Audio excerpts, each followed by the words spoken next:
¿Qué tal, amigos? Muy buenos días tengan todas y todas a esta mesa de diálogo que, como cada miércoles a partir de las 11 de la mañana, transmitimos desde esta su casa, la casa de las organizaciones de la sociedad civil, a través de este canal institucional de YouTube. Esta su casa, Indesol. Y como siempre les decimos, este es un espacio abierto al diálogo y a la reflexión de temas relevantes de la realidad social. Uno de esos temas, recuerden que los estamos invitando a que se unan a esta estrategia que hemos denominado Alas para el Cambio. Esta estrategia tiene como objetivo erradicar la violencia en contra de mujeres y niñas.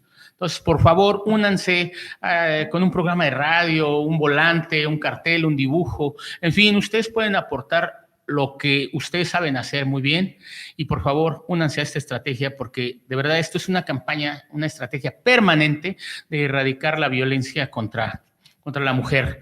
Pues muy bien, hoy traemos un tema, un grandísimo tema, de verdad interesante, es algo novedoso, creo yo, si no los ponentes no lo dirán, pero hoy vamos a hablar de las nuevas masculinidades o de masculinidades alternativas. Ya también ellos nos dirán cuál será el nombre correcto. Y bueno, pues está con nosotros Daniel Ramírez Campos. Bienvenido, Daniel.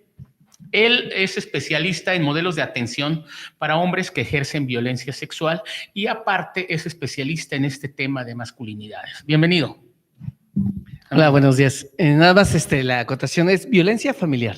Violencia familiar. Ok, perfecto. Pues muy bien. Tenemos por acá a Ángelo Baños Terrazas. Él es compañero nuestro de aquí del Indesol. Él está en la dirección de investigación y también es otro especialista. Yo he escuchado hablar a Ángelo Baños y él nos ha dicho que trabaja este tema de masculinidades ya desde hace muchos años y pues por ello está aquí con nosotros. Bienvenido, Ángelo. Muchas gracias, Sergio, y pues con gusto de compartir lo poco que sabemos por aquí con ustedes. Pues poco, mucho, pero de verdad hay gente que sabemos menos y pues de veras va a ser pues todo un gusto que nos abran los ojos a este tema, ¿no? Muy bien, el objetivo de hoy justamente es mostrar a la población interesada y en particular a las organizaciones de la sociedad civil que existen maneras alternativas de ser hombre en la cultura y en la sociedad actuales. Como introducción, hablamos de que en la actualidad en la mayoría de las sociedades prevalecen modelos hegemónicos de machismo o de hombrías que perpetúan relaciones desiguales entre los géneros.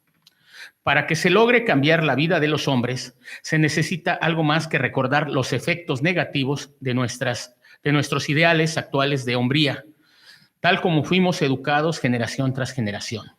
Y aunque el hombre quisiera emprender un cambio, existen dudas sobre lo que significa exactamente comportarse como padres o amigos afectuosos, responder sin violencia ante una agresión o comportarse como iguales sin perder su masculinidad.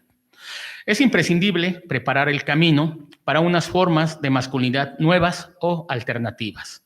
Y pues muy bien, como ya lo dije, nuevamente los vuelvo a presentar, está Daniel Ramírez Campos y Ángelo Baños Terrazas para comenzar a dilucidar este tema. Pues muy bien, cuando hablamos de masculinidad, ¿a qué nos referimos, Daniel? Bueno, podemos decir de manera general que cuando hablamos de masculinidad nos vamos a referir a todas esas condiciones, características, expectativas que una sociedad determinada espera particularmente de sus hombres. Eso sería como el tema general, lo que sería la masculinidad. Todas las culturas alrededor del mundo esperan cosas específicas de sus hombres, todas. Algunas son distintas en formas, en modos, pero casi todas tienen la misma característica, ¿no? Son rituales de pasajes de la niñez a la hombría, ¿no? Son rituales en donde los hombres se reconocen a sí mismos como hombres de verdad, ¿no? Hombres verdaderos, en fin, y todas estas expectativas, bueno, pues tienen características muy definidas y muy específicas en cada cultura. Digo, claro, nos enfocamos un poco más en la cultura pues en la que estamos, ¿no? Más occidentalizada, una particular más mexicana, pues, pero sí, todas estas culturas tienen esas características. Esto quiere decir que, vamos, más o menos lo entiendo así, que somos formados por la sociedad y no formados libremente, digamos. Sí, un poco como dice Herbert Marcuse, somos sujetos sujetados, ¿no? Y parte del patriarcado es eso, nos construye y nos forma a partir de esa mirada patriarcal, en donde no nos dan posibilidad de construirnos de una manera distinta. Tiene que ver con un asunto identitario. Y nos dice la sociedad que los hombres tenemos que comportarnos de determinada manera, con ciertos roles y con ciertos estereotipos, lo cual tiene que ser totalmente distinto al comportamiento de las mujeres. Esa masculinidad es un proceso de construcción, de formación, de cómo esta sociedad está viendo cómo tienen que comportarse los hombres. El ser hombre o el ser mujer tiene que ver con el sexo, el ser masculino o el ser femenino tiene que ver con una formación y con una construcción cultural. Claro. Hijo, qué difícil es esto, pero bueno, justo es lo que queremos, crear una masculinidad o masculinidad alternativa o nueva masculinidad. ¿Cómo es, Daniel? Pues mira, a lo largo de más o menos, calculo yo, unos de los 80, que son ya 40 años de trabajo, más o menos. A lo largo de esos 40 años, más o menos, se le ha denominado de diferentes maneras a los espacios de masculinidad. Se le denominó masculinidad hegemónica, ¿no? Se le ha dicho masculinidad machista, ¿no? En fin, de diferentes maneras. Lo que hemos buscado es como tener masculinidades alternativas, ¿no? O sea, porque tampoco se pretende, o la pretensión no es ahora dictar un nuevo modelo de masculinidad. Claro. No pretendemos dictar absolutamente nada sobre algún modelo de masculinidad, sino que nos represente más bien masculinidades distintas a las que nos han venido pues introyectando, o sea, en las que nos hemos desarrollado propiamente, okay, ¿no? Y siendo, digamos, menos políticamente correcto, porque quiero dejar de ser políticamente correcto, okay, yo le llamaría masculinidades no violentas, porque tenemos que llamarle a las cosas por su nombre. Vaya, si la masculinidad hegemónica en la que nos desenvolvemos no fuera violenta, bueno, pues tendríamos como un poquito más de flexibilidad al tema. El gran problema con la masculinidad, tal como la hemos venido conociendo, es que es una masculinidad violenta. Entonces, yo creo que de manera amable podríamos llamarle masculinidades alternativas, okay, nuevas masculinidades, algunos les llaman. ¿Está correcto? Sí, sí es correcto, sí, por supuesto. Y particularmente yo me voy por la situación de que sean masculinidades no violentas. Muy bien. ¿Cómo nos han formado? O sea, ¿cómo es que viene esa formación que nos vienen haciendo? ¿Quién nos forma? Digo, hablamos de la cultura o la sociedad, no lo sé, pero ¿cómo es eso? ¿Cómo se hace? Es decir, yo pienso enseguida cuando ustedes dicen eso, el padre. El padre es uno de los primeros que dice, ay, no muevas eso y no hagas lo otro, y un hombre se comporta así. La televisión, el entorno. Digo, yo recuerdo que hasta mis tíos, o sea, algún día hablaba con Daniel y un tío me decía justo eso que nos comentó Daniel en algún otro momento, no en esta conferencia, me decía, ¿y ya tienes novia? ¿Y ya tienes novia? E insiste, ¿no? Yo tendría 12 años y me daba mucha pena, ¿no? Pero bueno, ¿cómo nos forman y quién nos forma? Sí, bueno, definitivamente la primera célula básica de la sociedad y que es la primera institución es la familia. Definitivamente el proceso de educación informal que se da entre padre y madre y se da en ese ámbito familiar es la primera educación informal que recibimos y que tiene que ver con ese proceso de construcción identitaria y de aprendizaje también de convivencia, de aprendizaje de hábitos. Te enseñan a ser hombre y te enseñan a ser mujer y te enseñan a realizar tales o cuales actividades de acuerdo a tu sexo. Y eso es un asunto en donde no te piden permiso, no te dicen tú cómo quieres ser como hombre.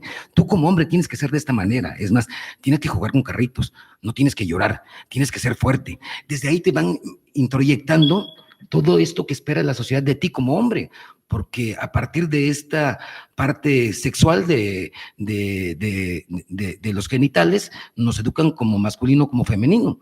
En el caso de los hombres, a partir de que saben que tenemos un pene, nos empiezan a educar. Ya ahora con el ultrasonido, desde antes de que nazcamos, ya nos compran la ropa, ya nos compran los juguetes, ya nos están preparando para ser el hombre proveedor, el hombre fuerte, la autoridad.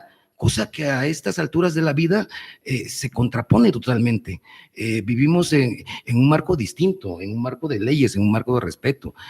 Nos han enseñado una masculinidad, como lo comenta Daniel también, donde nos han quitado la otra parte que tiene que ver con nosotros, y que es esa parte femenina, y que es también una parte que tenemos los hombres, que no la hemos desarrollado porque desde pequeños nos han negado la posibilidad de las emociones, de los sentimientos, del cariño, del afecto. No está permitido, no nos dejan. Y yo creo que aquí hay una frase muy bonita y que tenemos mucho que tomar en cuenta los padres, porque son de las cosas que podemos o no podemos hacer y que tenemos que enseñarlo con los hijos. Y dice, esta frase va así, de hecho es un dicho, y va el papá caminando con el hijo y van pasando por una zona pantanosa, y le dice el papá al hijo, el hijo va atrás, el padre va adelante, y le dice: hijo, ten cuidado por donde caminas. Y le dice el hijo: no, papá, ten cuidado tú por donde pisas, porque donde tú pisas, ahí piso yo. Y los hijos y todo el mundo aprendemos por la imitación, más que por las palabras. No dejemos los hombres. Ahora, los que queremos modificar nuestra forma de ser hombres, dar ejemplos que tengan que ver, como dice Daniel, con esta parte de la agresión o de la violencia. Creo que las masculinidades tendrían que empezar a cuestionarse, y lo han cuestionado esto desde hace muchos años, desde los 70s, desde los 80s, muchos hombres que se sentían en un traje equivocado, que decían: yo soy hombre, pero no me siento como me lo han dicho desde niño, quiero ser distinto, quiero tener mi parte cariñosa, mi parte amorosa, pero esto me sujeta y esta sociedad me exige que yo sea violento cuando yo no quiero ser violento, yo quiero ser amoroso y quiero ser cariñoso. Y ese cuestionamiento creo que nos está pasando a muchos hombres ahorita, hoy en día. No queremos seguir con esta cosa que se llama violencia, pero que también no es tan sencillo como quitársela, ¿no? Hay que hacer ejercicios permanentes de vida, porque uno trae el machismo metido hasta en las venas, en las vísceras, y esa es una lucha permanente que estamos haciendo los hombres, que luchamos contra la violencia hacia las mujeres y hacia otros hombres. Sí, claro, y esto sin hablar de otro tipo de preferencias sexuales, ¿no? Es decir, estamos hablando de esa masculinidad, digo, porque puede haber alguien que diga, pues yo nací hombre, pero realmente, digo, porque lo hemos escuchado, ¿no? Me siento atrapado en este cuerpo de hombre porque realmente yo soy mujer, ¿no? Digo, vamos, ya esa es otra cuestión. Ok, yo creo que para esto habría, no sé, como dices, entrar a ese cambio, como dices, más emocional, habría que tener como una conciencia, ¿no? Una conciencia de género, nos decía Daniel. Y entonces, ¿qué sería esta conciencia de género en este contexto de masculinidades alternativas o nuevas masculinidades, Daniel? Bueno, pues antes de la conciencia de género creo que tendría que haber conciencia. Okay. O sea, tan sencillo como eso. Ajá. Esa conciencia y que además nos arropa en este sentido la perspectiva de género, es como considerar que este modelo que nos han enseñado, particularmente de las masculinidades, pues es totalmente contradictorio con la realidad. O sea, la conciencia de género nos hace mirar que por más que tú quieras o intentes ser un hombre que todo lo sabe, que todo lo puede, que todo lo controla, que todo, pues la realidad te enfrenta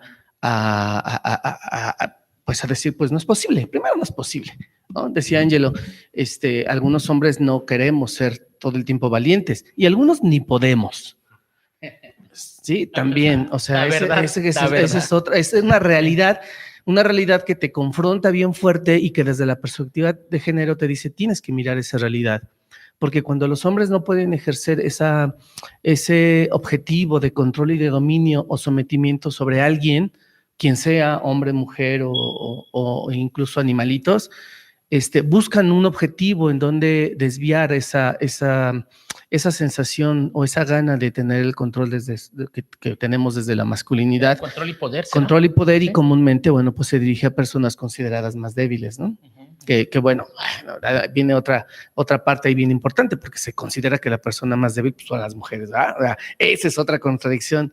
Entonces, justamente la conciencia de género es descubrir, ir dilucidando que, bueno, para empezar, pues las compañeras no son esas partes débiles,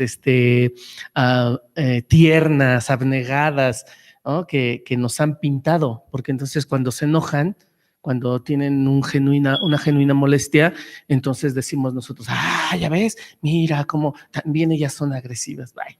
Entonces, bueno, la conciencia de género es justamente ir como como confrontando las expectativas con las realidades, confrontando estos imaginarios que tenemos los hombres, ¿no? Frente a la realidad que nos presentan las compañeras día a día, frente a la realidad que los hombres también nos topamos día a día. Y a veces ni somos esos valientes que decíamos, ni somos esos proveedores que también decíamos, y es que además también el reconocimiento de que esa es la realidad también conlleva una fractura muy fuerte pues de esa expectativa que yo tengo sobre mí mismo y sobre los otros hombres. Respondemos a la expectativa que, como dijiste, ¿no? Que tienen sobre nosotros. Bueno, pretendemos responder a la expectativa, ese es un gran tema. Por eso es que existe toda esta práctica naturalizada en donde los hombres tenemos que explicar cómo son las cosas. ¿Tú no entiendes? Yo te explico, ¿no? Tú no sabes, yo te digo. Tú no lo viste, yo te ilumino. ¿No? Y que es como esta práctica muy dada de los hombres a decir cómo se hace, cómo se debe hacer, cómo se debe partir. ¿Sí me explico? Porque esta naturalización constante que tenemos los masculinos de yo como hombre tengo que saber, yo como hombre tengo que entender. Y mira, a mí me llama mucho la atención porque yo me he topado con hombres cercanos, incluso familiares, que sobre todo en redes sociales, tú sabes que se explota mucho ahora el tema de redes sociales, y entonces me topo a hombres que en redes sociales escriben, es que las mujeres deberían, es que las mujeres tendrían, es que las mujeres podrían, es que yo creo que las mujeres tendrían que dar, y dan una cátedra de las mujeres, ¿no? Y pretenden. No, claro, y yo les pregunto, bueno, ¿con cuántas mujeres te relacionas?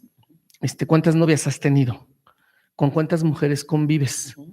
¿De dónde tomas? O sea, ¿qué te soporta en ese decir? Y no lo hay, no existe ese soporte. Es nada más un imaginario que surge en el pensamiento masculino, hegemónico, machista, en donde yo como hombre sé hasta lo que quieren las mujeres. Hasta yo sé lo que ustedes necesitan. ¿Me explico? Entonces, vaya, toda esa situación se naturaliza de tal manera que pareciera ser que eso es lo correcto y lo adecuado para un masculino. Hay por ahí una cuestión en la que yo peleo mucho, Ángelo,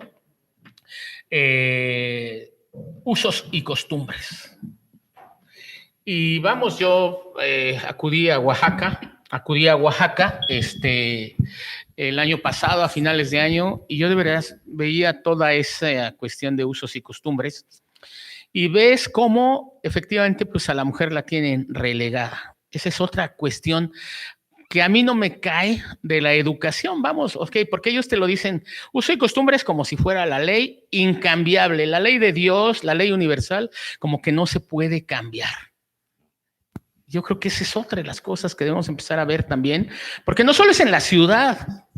O sea, yo creo que esta cuestión de la masculinidad debe permear pues a todos lados, ¿no? Incluyendo lo rural, que creo que es donde, vamos, como hay un poco más de machismo, no lo sé.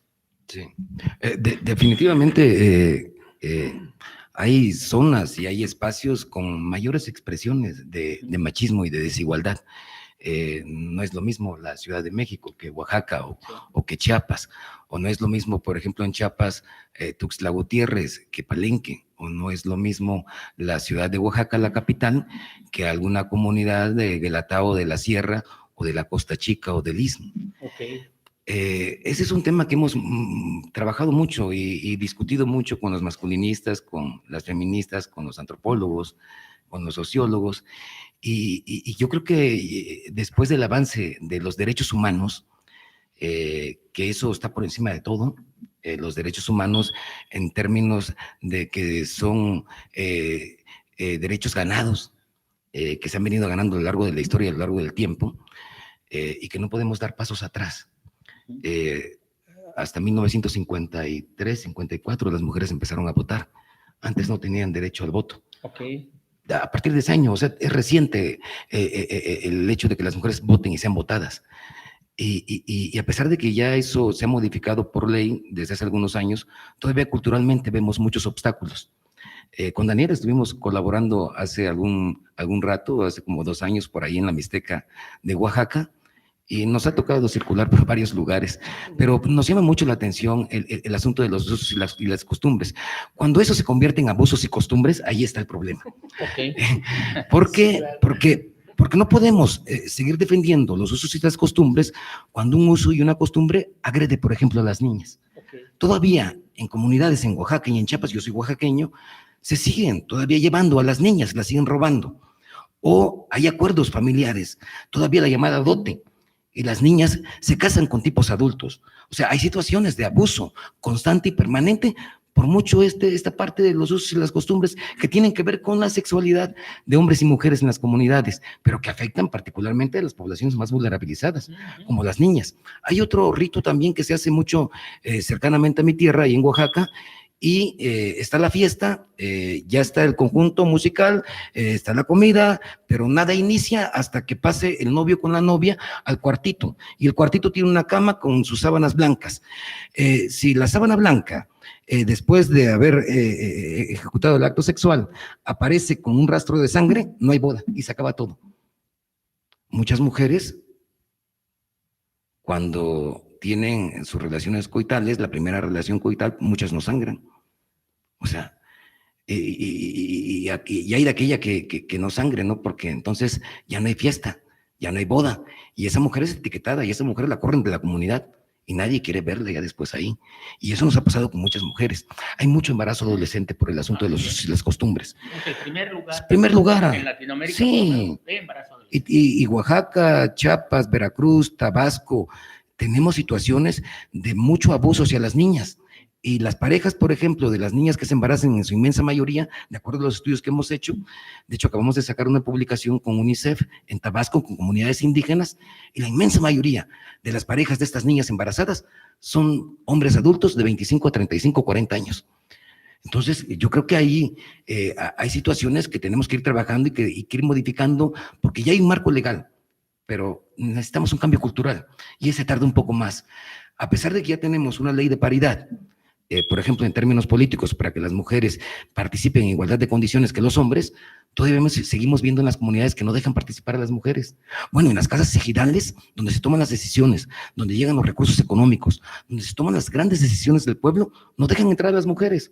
Nos encontramos con un escrito hace algún tiempo con mi esposa, por ejemplo, en la zona de Tabasco, un municipio indígena en particular, donde decía la letra: las mujeres no pueden entrar a las reuniones de la casa ejidal porque no tienen ni la madurez ni la inteligencia. Los hombres de esa comunidad hablando por las mujeres y ellos diciendo, un poco lo que comentaba Daniel, nosotros somos los que sabemos, porque ellas son las que no saben y ellas tienen que estar en casa. Todavía vemos en muchas comunidades esos comportamientos que afectan principalmente a las mujeres y que afectan los derechos humanos, y no pueden estar por encima los usos y las costumbres cuando se está afectando la dignidad de una mujer. Sí, justamente yo a eso me refería, ¿no? Más que, digo, a toda esta violencia que ya vemos. O sea, ¿cómo cambias dentro de este concepto que estamos tratando en este programa? Masculinidades, ¿cómo cambiar esa conciencia? Por eso lo decíamos antes, esa conciencia de esos hombres que están, pues, bien metidos, como dijiste, en ese machismo, pues, desde chavitos, ¿no? Entonces, que no dejan, pero entonces yo quería eso, ¿no? Es cómo cambias esa conciencia. ¿Qué papel juegan las emociones en todo esto, Daniel? Porque ya lo comentaste hace un rato, más o menos lo dejaste ir viendo, las emociones tienen un papel importante en todo esto, particularmente las emociones de los hombres, que es de lo que estamos hablando. Sí, fundamental. Mira, contrario a lo que la gente piensa que los hombres no sienten, o que no les está permitido sentir, primero yo creo que es importante mencionarles, los hombres sí nos permiten sentir. Eso es una realidad, pero se nos ha permitido sentir estas emociones ligadas al poder. Sí mostramos el enojo, sí mostramos la molestia, sí mostramos la ira, que son emociones ligadas al poder. Es más difícil que se nos note o es más difícil mostrar las emociones ligadas a lo que se considera ser débil, ¿no? Como el miedo, el temor, la tristeza, aunque también la mostramos. No se puede dejar de sentir. Entonces, justo creo que este es un tema, digo, entre otras cosas, por supuesto, pero de emociones. Esos sentimientos de pérdida que los hombres mal manejan, los hombres no saben manejar sus sentimientos de pérdida, estas situaciones de vulnerabilidad, y ¿cómo decirlo? De apropiación que los hombres tienen, ¿sabes? Creo que son de los más comunes. O sea, los hombres ante la sensación de la pérdida, ante la sensación de que pierden el sentido, o sea, ellos dejan de ser propietarios de un algo, de un alguien. Sí, de un algo, de un alguien, porque hasta cuando chocan, ¿no? O sea, se ponen así súper, ¿no? Imagínate cuando tienen la sensación de que están perdiendo el control y el poder sobre su pareja, o sus hijos, sus hijas incluso, ¿no? O sea, no solo es de pareja, sino una pérdida, una sensación de pérdida de propiedad de manera generalizada. Creo yo que esta es una de las grandes problemáticas a las que nos enfrentamos con los hombres. Los hombres incluso son capaces de asesinar en esta sensación de pérdida. Entonces, creo que es bien importante como abordar la sensación de vulnerabilidad que los hombres vivimos y que retomo entonces con el asunto de la conciencia de género. La maravilla de la perspectiva de género es que nos invita a ser conscientes. La maravilla de la perspectiva de género es que nos hace toparnos contra la pared a los hombres, nos da unas dosis de realidad maravillosas y que esas dosis de realidad entonces tendrían que estar siendo reelaboradas por los hombres. Fíjate que yo no veo tanto una deconstrucción en términos de conductas. Para mí no, o sea, para mí no es la fórmula. La fórmula no es la deconstrucción en términos de conductas. Para mí la fórmula, bueno, no sé si es la fórmula, uno de los abordajes, más bien, ¿no? Uno de los abordajes tendría que ir en cómo los hombres aprendemos a hacerle frente a nuestras sensaciones de pérdida, a nuestras sensaciones de vulnerabilidad, a nuestras emociones de manera general, pero sobre todo a estas que nos han dicho que son emociones que no están ligadas al poder. Esas, creo yo que todavía los hombres tenemos una enorme dificultad para confrontarlas, para enfrentarlas. Entonces, como no tenemos esa práctica... Perdón, ¿para expresarlas? Sí. ¿También? Para todo, no para todo. Mira, es que para expresarlas yo me detengo un poquito en ese sentido.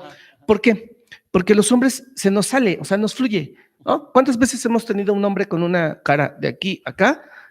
Es obvio que está molesto, pero tú le preguntas qué tienes y te dicen nada. O pues avísale a tu cara, ¿no? Porque pues, tu cara dice otra cosa. ¿Sí me explicó? Sí, entonces, o sea, ¿cómo puedes no mostrar el miedo si se te nota? ¿Cómo puedes no mostrar simplemente cuando algo huele mal? Te llega un olor raro y o sea, se te nota, pues. ¿Sí me explicó? Digo, a menos que seas un agente entrenado, pues dices, pasa desapercibido, no lo somos. Por eso yo digo, más bien, ¿cómo como hombres reelaboramos o adquirimos herramientas para enfrentar nuestras realidades, para enfrentar emocionalmente de manera asertiva, pues esos golpes de pared con los que nos damos todo el tiempo. Entonces, creo que por ahí puede ser uno de los abordajes, fíjate, por eso de ahí me amplío, ¿no? Adelante. Para mí, más allá de que los hombres tengamos buena voluntad, más allá de que los hombres tengamos ganas, ¿no? Como tú lo comentabas, creo yo que va a ser muy importante que los hombres pasemos por procesos muy fuertes donde revisemos nuestras emociones. Es decir, tenemos que ir a terapia. Indudablemente, los hombres tenemos que pasar por procesos terapéuticos que nos permitan esa revisión profunda de cada una de nuestras acciones y de nuestras expectativas de vida. ¿Qué es procesos terapéuticos? Casi entiendo yo como que necesitamos un terapeuta que nos renueve todo acá adentro. Sí, yo creo que sí, necesitamos acudir a terapia, que nos ayude finalmente la terapia son espacios seguros, son espacios privados, espacios, se me fue la palabra, donde nada sale de ahí, ayuden, ambientes no sale nada, ¿no? O sea, puedes ir a hablar de lo que a ti te pasa sin temor, ¿no? De la crítica, de la molestia, o de que te estén... Demostrar tu vulnerabilidad también. También, claro, demostrar la vulnerabilidad y no solo de eso, porque la terapia no es solo catarsis, ¿no? No es solo ir a un espacio donde me permitan expresarme como yo quiero. A mí me dijeron que no dijera groserías en el programa, pero, por ejemplo, casi no las digo, pero cuando voy a terapia digo muchas. Entonces, puedo expresarme como yo quiero, ¿no? Pero no solo es eso, sino es además revisar nuevos aprendizajes, relaborar mis experiencias, en fin, de confrontar el día a día en esos espacios de atención, ¿no? Creo yo que por eso sería muy importante que los hombres consideráramos acudir a terapia. Acudir a terapias. Oye, ¿qué es? Yo por ahí te oí una frase hace algún tiempo, ¿no? Dar por hecho. Creo que tiene mucha importancia el que damos como hombres, damos por hecho muchas cosas. Sí, pues es una práctica. Para empezar, es una práctica. Yo doy por hecho que, y entonces cuando doy por hecho que, cuando me enfrento a la realidad, pues la realidad me dice que no siempre es cierto, no siempre. Okay. Entonces, justo creo yo que la invitación a los hombres es, particularmente a los hombres, ¿no? Quizá todos la podemos tener, hombres y mujeres, ¿no? Se dar por hecho que, pero bueno, particularmente con los hombres creo yo que cuando nos preguntamos, en lugar de dar por hecho, podemos tomar un poquito como de distancia de nuestro impulso primario, ¿no? Entonces, no sé, yo voy a suponer que mi pareja está enojada y doy por hecho que fue algo que yo hice, ¿no? Y yo, puta, ya vengo, claro. Seguro ya va a empezar, ya me va a decir, ¿y ahora qué fue? ¿Qué ahora? Pero si no le pregunto qué tiene o qué le pasa o si hasta si es conmigo, ¿no? Porque igual a lo mejor digo, oye, es conmigo el pleito y quizá ese dar por hecho en los hombres es un poco egoísta. Esto no le gusta a los hombres, pero cuando yo platico con muchos hombres, les digo, es que dar por hecho es muy egoísta, porque entonces yo ya sé lo que es, yo ya sé de dónde viene y sé para dónde va la cosa. ¿Qué es lo que dijiste al principio? O sea, estamos educados para tener ese poder. Sí, claro. Y entonces, casi pitonizo, ¿no? Exacto. Entonces doy por hecho y ya sé lo que va a pasar. Pero si me doy el tiempo de detenerme y de pensar que yo como hombre, la realidad, ¿no? Me lleva a tener una conciencia de género y decir, ni soy el centro del universo, ni soy el hacedor de todas las cosas, ni mi pareja llora por mí siempre, ni ríe por mí siempre, ni está satisfecha por mí siempre, ni obtiene placer siempre a través de, o sea, pues desmarcarme, ¿no? De esa centralidad masculina y quizá hasta preguntar, oye, ¿sucede algo? ¿Está bien? ¿Quieres hablar? Igual no quieres hablar conmigo, igual no es conmigo, pero no quieres, en fin, como pues eso, ¿no? Como preguntar. Como por dónde va el asunto y empezar a romper con este egoísmo, ¿no? Este narcisismo, dirían los más avanzados en términos psicológicos, de pensar que si doy por hecho, además tengo la razón. Muy bien, pues sí, estamos como que abriendo mucho este tema. Fíjate que me hiciste recordar justo esta cuestión de las emociones. Yo de adolescente, digo niño adolescente, yo creo que a partir de los 8 o 9 años fui muy peleonero. Pero la verdad es que todas las peleas que tuve, o sea, yo puedo decirte que todas las peleas que tuve yo iba con miedo. O sea, entraba con miedo, pero entraba, porque para eso me educaron, ¿no? O sea, usted tiene que pelearse porque es hombre, y pero justo lo que dijiste, o sea, es cierto. Y hablando de esta violencia, decimos que actualmente vivimos momentos pues, de mucha violencia en distintos ámbitos de la sociedad. ¿Cómo vamos a relacionar esta masculinidad con esa violencia? Ya Daniel nos dijo algo, ¿qué nos podría decir tú, Ángel? Bueno, es que cuando hay mayor violencia y hay guerra, con nuestra manera de comportarnos como masculinos, tenemos más riesgo. O sea, ahora que estamos en una situación de violencia muy fuerte aquí en México, los hombres como tal nos ponemos en mayor riesgo por nuestras conductas y nuestras actitudes. Yo siempre lo he platicado con los hombres y les he dicho, en tiempos de guerra, en tiempos de violencia, hay que educar la palabra y la mirada. O sea, uno no puede ver igual, como venía viendo, como macho, como nos han enseñado a ver a las mujeres o a los otros hombres, hasta en términos de poder retar al otro. de verlo como malo, de verlo en forma agresiva.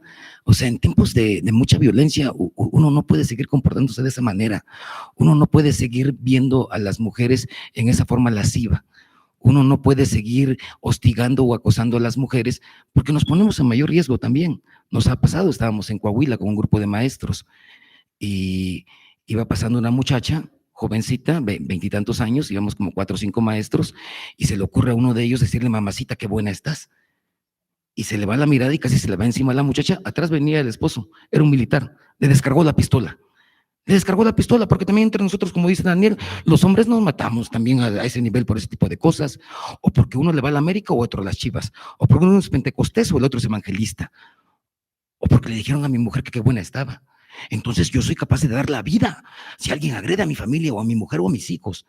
Entonces, ante situaciones de mucha violencia, los hombres, ante esa expectativa también que tenemos de tener que defender, o este mandato de defender o de cuidar o de proteger a nuestra familia, también nos ponemos en más riesgo. Ahora, ¿por qué educar también la palabra? Porque en tiempos de violencia, en los espacios públicos, los hombres no podemos seguir hablando lo mismo que seguíamos hablando hace tiempo. No podemos hablar de manera tan fuerte, tan elevada, como lo veníamos haciendo, porque ya nos ha pasado y tenemos casos emblemáticos. Y no voy a profundizar, pero el caso Cabañas, del jugador del América, fue una situación que tuvo que ver con ese asunto y que tiene que ver con la mirada y que tiene que ver con la palabra. En tiempos de mucha violencia, los hombres tenemos que educar esas dos cosas, porque nos ponemos en mayor riesgo y ponemos en mayor riesgo también a nuestros cercanos. Ok, dejar de ser violentos, ¿no? Yo, esta pregunta, creo que ya se la había hecho a Daniel también, ante un momento atroz que existe afuera, que existe en la sociedad, ¿no? Un mundo atroz, perdón. ¿Cómo lograr cambios efectivos para lograr este nuevo tipo de hombres o estas nuevas masculinidades o estas masculinidades alternativas? Es decir, yo salgo afuera y veo que el mundo es muy violento y, sin embargo, yo quiero educar a mis hijos, como dice Ángelo, con menos violencia. Pues mira, yo... No, pero a ver, te doy esto. Ya, ahí sí, ¿no? Bueno, yo creo que una de las cosas, es que es una cuestión integral, pues, ¿no? Son muchas medidas que se tendrían que tomar. De manera práctica, considero que podemos empezar lo más sencillo, maravilloso, que es por uno mismo. O sea, es gratis además.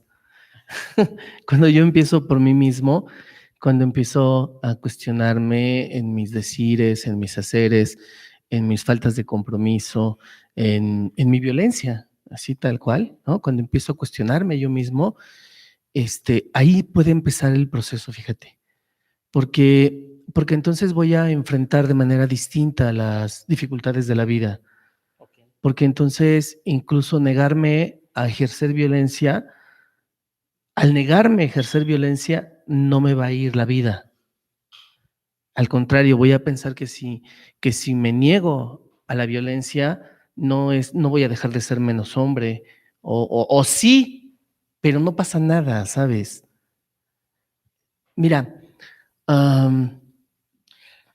alguna ocasión yo venía... ¿Será, perdón, ejercerla y recibirla? Es decir, es que no puedo dejar de ejercerla, ajá, no obstante yo voy a seguir recibiéndola, pero el hecho de recibirla yo ya... es que depende, ¿no? es que depende, mira, y creo que justo el comentario que quiero hacerles va muy de la mano, ¿no? Hace unas semanas que tuve la oportunidad de colaborar con ustedes, justo en la esquina de la casa, un taxista se pasó un alto y un hombre que iba en bicicleta lo confrontó muy fuerte. Entonces el taxista se bajó con algo en la mano, no alcancé a ver si era un desarmador, un cuchillo, algo, y el señor de la bicicleta salió despavorido, ¿no? Entonces, yo me pregunto, porque si me pregunto, yo me sentía luchador de la justicia, héroe anónimo que va por la vida diciéndole a la gente lo que está correcto y lo que está mal, defendiendo las causas nobles, y quizá en otros momentos mi ánimo me hubiera dado para hacerle el paro al señor de la bicicleta. ¿Me explico? Sí, porque humana y hasta patrióticamente debería haber sido mi postura. Okay. Sin embargo, cuando yo ya hago este impasse y digo, a ver, primero los dos están mal porque ninguno de los dos, vaya, está bien, se pasó el alto, pero no le hizo nada, ¿no? Ni lo rozó, pues ya total que se vaya el taxista, pero el otro también trae una actitud totalmente beligerante, confrontadora, violenta, en donde en un país en donde estamos tenemos exacerbados los índices de violencia, creo que va de la mano con lo que decía Angelo, hay que educar la mirada y la palabra. Entonces, no solo es educar la mirada y la palabra, como bien lo comenta Angelo, sino además decir, a ver, bueno, preguntarme, ¿yo tengo alguna ganancia de una intervención en ese sentido? O para mí es muchísimo más importante trabajar con mi familia y no ser violento con mi pareja, no ser violento con mi hijo. Yo, Sí, claro, ¿sí? O sea, ¿qué me va a dar a mí mejores resultados? Enfrentar un tema que además ni siquiera es mi tema en la calle, ¿me explico? Meterme en una situación que además no me está involucrando, porque también, sabes, yo sí creo que hay una sociedad que sin que tú lo quieras te violenta, pero también hay que aprender a quitarse de la violencia, ¿no? Exacto. O sea, esa es la otra situación que ahorita abundo en esa parte, pero bueno. Entonces, cuando yo ya tengo este impasse, les comentaba, a mí me da la oportunidad de rápidamente, de manera súper veloz, decir, a ver, para mí, ¿qué es más importante? ¿Hacer una intervención que además ni me toca ni me corresponde como el as de la justicia? ¿O realmente ponerme a trabajar en lo que sí me corresponde y responder frente a las problemáticas de mi familia, sin violencia, con cercanía, con asertividad, pero también con afecto, ¿no? Y entonces yo digo, ahí es donde empezamos, fíjate, ahí sí. Y abundando en el tema de cómo aprender a quitarme de la violencia, también ese es un punto bien importante que los hombres es importante que pongamos de manifiesto.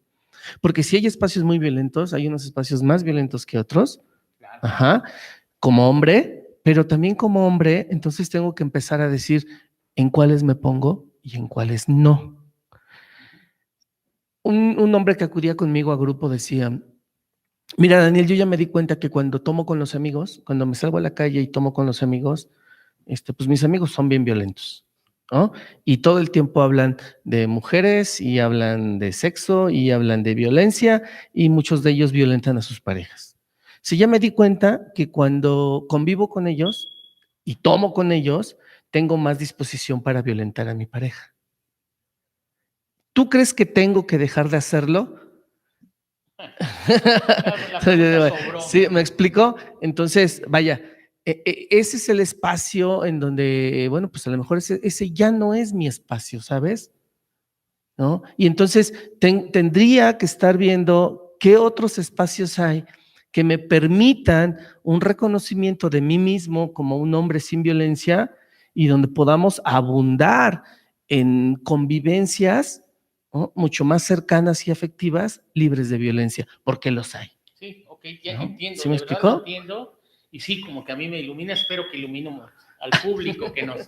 Sí, ya, es que justamente eso es una preocupación mía, pero ya me llevaste hacia donde tengo que ir. Tenemos que ir a la casa, exacto. O sea, tú pudiste haber respondido violentamente, como dijiste, haciéndole el paro a ese ciclista, pero pudiste haber salido raspado, inclusive, como lo dijo Angelo, pudiste haber hasta muerto. Digo, el taxista, contigo es la cosa, toma, lo que le iba a dar a aquel, aquí lo tienes tú. Y ahí te ves. Exacto. Fíjate que otra de las cosas importantes, porque hemos estado hablando como de las emociones, pero hay una cuestión, el cuerpo del hombre.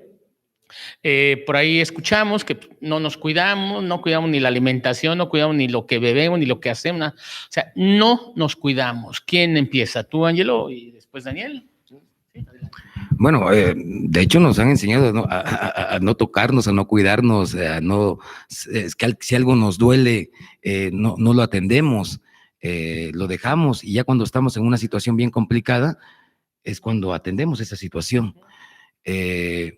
Definitivamente, no sé si la pregunta sea si la reconstrucción estamos hablando de la reconstrucción de la masculinidad o el fin de la hombría. Yo hablaría, me gusta más esta parte de de construcción Ok. de nuestra masculinidad. No quiero hablar del fin de la hombría porque sería también hablar del fin de los hombres. Sería hablar de esta parte también que tenemos, que no es únicamente, el hombre no está hecho únicamente de lo social, tenemos una parte biológica, tenemos de alguna u otra manera diferencias en ese sentido con las mujeres, o sea, sí tenemos comportamientos y actitudes que son distintas y que tienen que ver con un asunto biológico. Esa parte del ser hombre, de la hombría, yo creo que más bien yo me pondría a discutir esa manera en cómo nos han educado para ser masculinos o para ser hombres. Yo más bien hablaría de esa deconstrucción, de esa necesidad de trabajar, como comenta Daniel, esta parte de la violencia que nos hace tanto daño y que no nos permite relacionarnos de otra manera con las mujeres. Y cuando hablamos de deconstrucción de las masculinidades, yo definitivamente sí hago un regreso a la casa. Y sí es necesario el regreso a la casa. Y primero, por dos cosas. Una, porque yo creo que la revolución hoy en día la tenemos que hacer desde la casa, como decía McLuhan, la micro revolución. Y la micro revolución es con la casa, con los cercanos, con los amigos, en el trabajo y en la calle, con los que me junto y con los que estoy, porque de alguna manera tengo que trabajar con ellos. Y cómo yo puedo trabajar también desde casa para trabajar nuevas o de construir mi masculinidad, porque yo también tengo un hijo, tengo hijos, tengo hijas, y de las cosas, por ejemplo, que hacemos en casa cuando hay un conflicto, porque en casa siempre hay conflicto, es que no hay, de entrada con mi mujer hay un acuerdo básico de que no hay violencia. No hay insultos, no hay gritos, no hay agresiones, no hay cachetadas, no hay golpes, o sea, hay diálogo. Vamos a apostar a resolver el conflicto con diálogo y con palabra. Y estamos en un aprendizaje. Y mis hijos también están aprendiendo a resolver los problemas con la palabra y con el diálogo. Y que ellos vean y que aprendan que podemos dialogar con las mujeres y que sí podemos tener diferencias, pero que se pueden resolver de manera respetuosa. Ellos ven en casa que papá lava trastes, que papá tiende la cama, que papá lava, porque ese es también un aprendizaje hacia ellos. Ellos tienen que aprender que las actividades domésticas también son un asunto de hombres. Hace tiempo se comentaba con las feministas que si trabajábamos el tema de violencia y la independencia económica, íbamos a lograr modificar la situación tremendamente de desigualdad y de violencia que tenemos. Hemos logrado dar pasos grandes, pero todavía no hemos podido avanzar mucho. Las cifras de violencia están muy altas, siguen altas. Y dicen las feministas, y lo han dicho muchos masculinistas, sí tenemos que hacer definitivamente un regreso a la casa, un regreso al hogar. Mientras no compartamos los hombres las responsabilidades familiares en el hogar, va a ser más complicado generar un asunto de igualdad.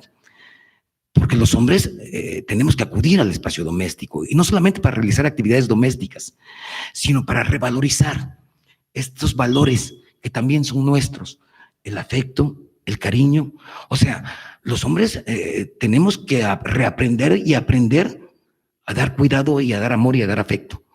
Que a quien más se lo han enseñado es a las mujeres, porque son las que tienen el contacto primero con los hijos, son las que dan el pecho, son las que arrullan. A muchos hombres se nos cuesta, nos da mucha dificultad de poder arrullar a un niño, porque nunca nos lo han enseñado a algunos. Los que lo hemos aprendido lo sabemos hacer muy bien. Entonces, como dice Daniel, sí lo sabemos hacer y sí lo sentimos, pero no ha habido un desarrollo y una práctica que nos haya llevado a trabajar eso.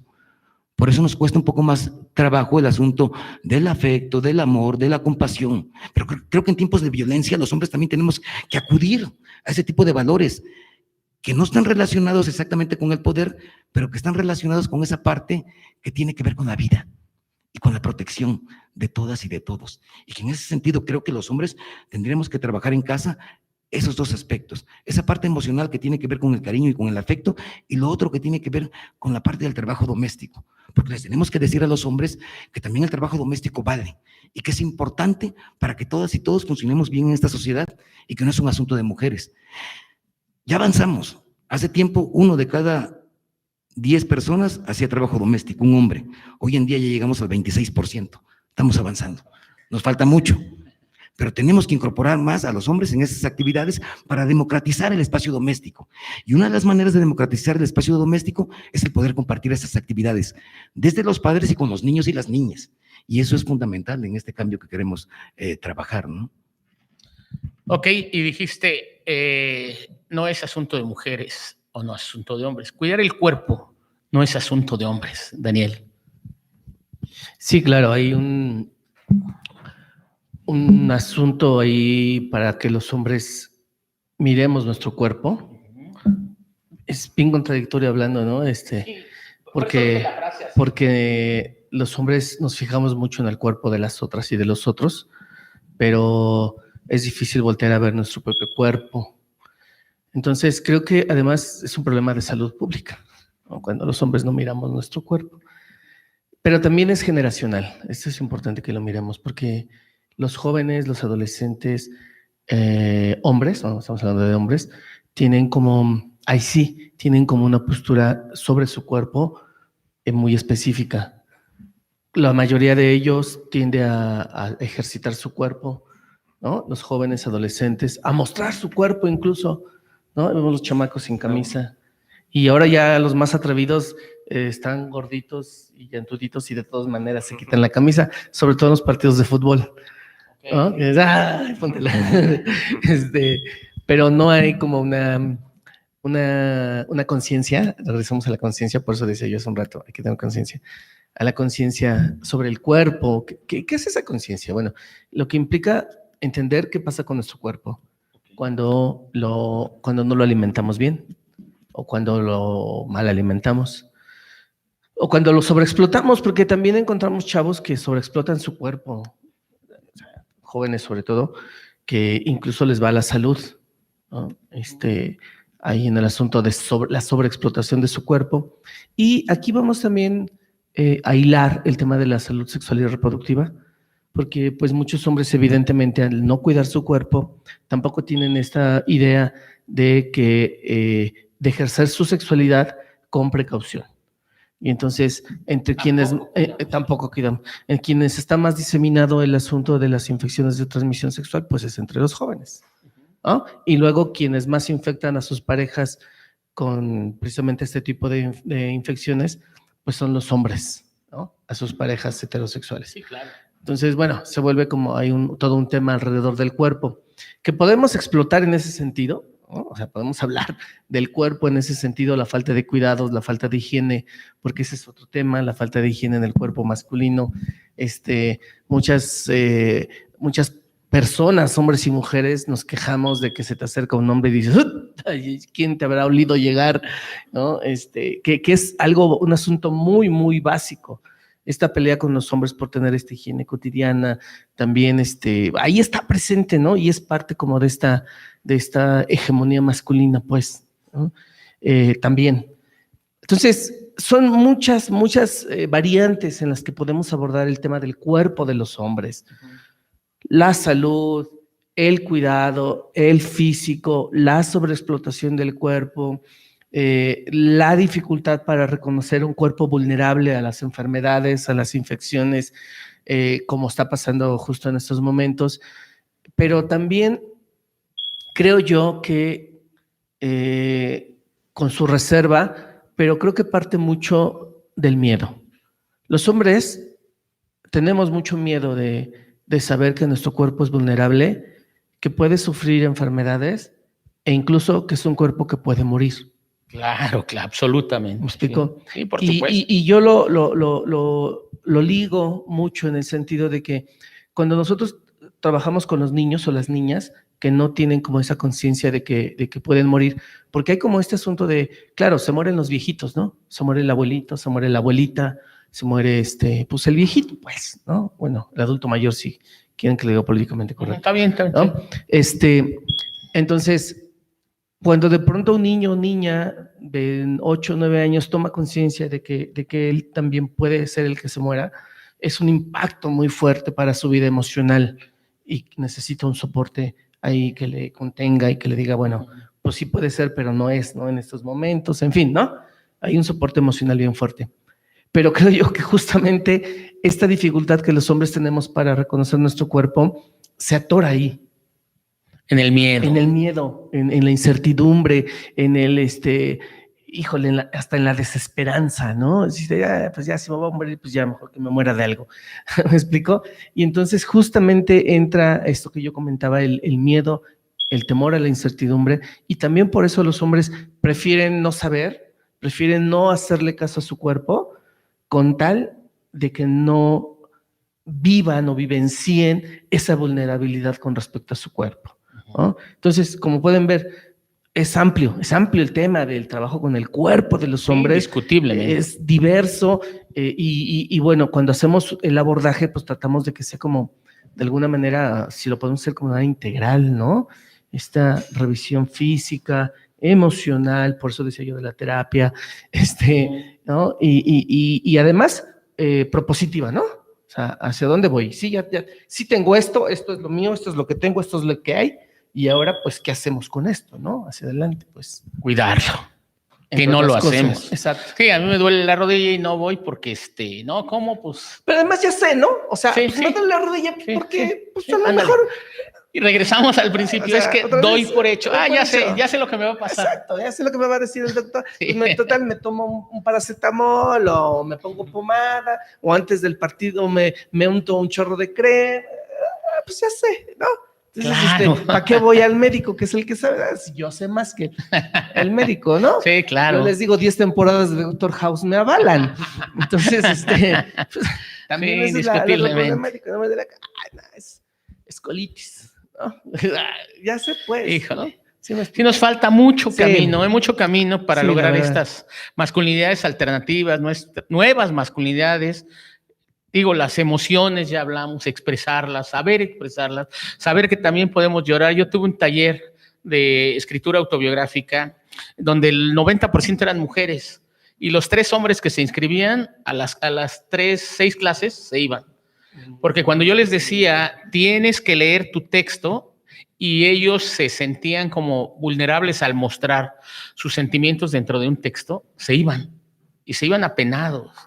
¿Tú crees? Déjame compartirles. Adelante. Yo hice en 4 meses mi tesis de titulación, ¿no? Que era programas de atención a hombres que ejercen violencia, precisamente. Me tardé 4 meses, ¿no? Porque, bueno, pues fue muy rápido. Pero creo que me tardé como otros 4 meses en escribir las dedicatorias. Porque cada vez que me sentaba a agradecerle a mi mamá, a mi papá, a quien tenía que agradecer, ¡ay! Me venía el llanto, que era súper, súper divertido. Ya después fue muy divertido, pero decía, fíjate qué interesante este tema, ¿no? Muy elaborado, muy bonito, muy padre, que me gustó mucho, pero rápido, o sea, lo que es como esta seriación de ideas, de razonamientos y demás, puede influir de manera más rápida, ¿no? Claro. Pero una vez que me confronto yo mismo frente a mis dedicatorias, es donde, ¡oh! ¿no? O sea, Sí, caray. Es interesante. Híjole, sí nos queda harto camino. ¿Con qué cerramos, Angelo? Que nos demos los hombres este chance, esta oportunidad de modificar las cosas que estamos viendo, que sentimos, que nos hacen daño y que le hacen daño a otras personas. Darnos la posibilidad de vivir las emociones, de sentir y darnos la posibilidad de llorar, porque el llanto y la lágrima están vinculados a esta limpieza, a esta asepsia emocional que tenemos. No hay manera de limpiar las emociones, sino es a través de la respiración, de la lágrima, del llanto, por supuesto de la terapia, como dice Daniel. Yo creo que tenemos que apostarle esa parte, a no tener miedo a acercarnos y reconocer que esos sentimientos, que esa parte afectiva, que esas emociones nos curan y nos hacen mejores hombres. Y que si acudimos a eso que es tan bello, podemos ser mejores hombres. Y trabajar todos los días. Yo constantemente le comento a Daniel, que es de las cosas que comentamos, cómo le hacemos todos los días para tratar de ser mejores hombres con nuestras mujeres y con las otras mujeres que no conocemos. Y yo le hago, y creo que Daniel también lo hemos compartido, le hacemos así, todos los días en la mañana me levanto y digo, hoy no voy a agredir a ninguna mujer, hoy no la voy a hostigar, hoy no voy a criticar a nadie, hoy no voy a querer poner la mano donde no la tenga que poner, hoy no voy a ser ofensivo ni con el hombre que tengo enfrente, ni con mis cuates, voy a tratar de apostarle al diálogo, de apostarle a la palabra, porque la violencia es una estrategia para resolver conflictos, pero es una estrategia equivocada, y ya nos dimos cuenta de las enormes consecuencias que tiene. Vamos a apostarle al diálogo y al respeto y a la convivencia, porque creo que a partir de la comunicación que establezcamos con nosotros hombres y con nuestras mujeres, las cosas pueden ser mejores, porque una de las grandes tesis que hay para minorar la violencia es cuando hay comunicación y cuando hay convivencia. Cuando eso está presente, hay menos posibilidades de que se aparezca ese monstruo que tanto daño hace. Y pues yo ahí la cierro y les agradezco el espacio. No, muchas gracias, de verdad que sí, híjole, pues salimos aquí, pues con esas ganas de cambiar. ¿Con qué cerramos, mi querido Daniel? Y creo que quedan pendientes otros temas. En algún momento hablaremos de padres alternativos, que también es otro tema que tenemos por ahí en la mesa, pero ¿con qué cerramos? Claro, sí. Bueno, gracias. Antes que se me olvide, ¿no? Porque soy muy despistado. Gracias por el espacio, gracias a las compañeras, qué amables. Y a los compañeros también, por supuesto. Gracias, Sergio. Sergio, Ángelo. Pero, mira, yo creo que dentro de toda la agenda pendiente que tenemos para el trabajo con hombres, porque es una agenda muy amplia, para mí una de las cosas muy importantes, pues sería que los hombres comencemos de veras por nosotros mismos. Yo les decía, es muy práctico, es muy sencillo y además es gratis. Okay. Y creo yo que además todo este análisis que estamos realizando tiene que irse entrelazando con el tema relacional. O sea, es decir, todo esto sí está bien, el análisis, está bien todo esto que estoy haciendo, esa reflexión, pero se tiene que enlazar con el tema relacional.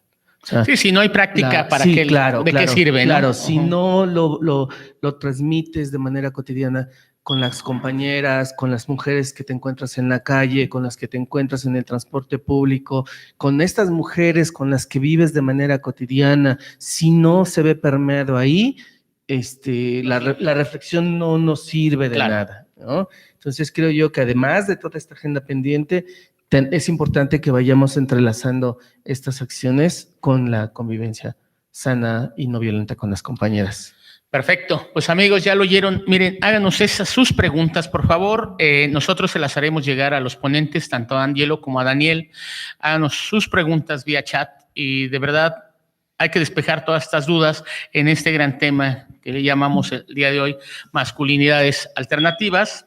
Y pues me resta el tiempo suficiente para entregarle su reconocimiento a Daniel por participar con nosotros, igual a Ángelo Baños Terrazas. Pues les agradecemos mucho y recuerden que cada semana, cada miércoles tenemos un tema que es muy importante ir despejando porque tenemos, como ya dijeron los compañeros, mucho camino por andar en muchos temas. Este es uno de ellos. Yo les agradezco. Nos vemos para el próximo miércoles a esta misma hora, 11 de la mañana. Buenas tardes. Adiós. Bien, muy bien. Muy bien. Chido, ¿no? Al final es como